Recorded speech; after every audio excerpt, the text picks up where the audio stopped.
386 ஆண்டு பழமையான இந்த கோட்டையில் இங்கே மேலே ஏறி வந்து இந்த 80வது சுதந்திர தின நாளில் நம்ம நாட்டோட தேசிய கொடியை ஏற்றி வச்சு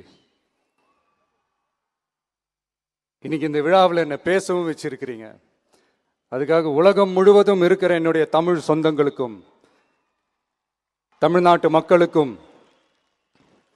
ஜென்சி இளம் சிங்கப்படை தோழர்களுக்கும் என்னுடைய மனமார்ந்த நன்றியை தெரிவிச்சுக்கிறேன்.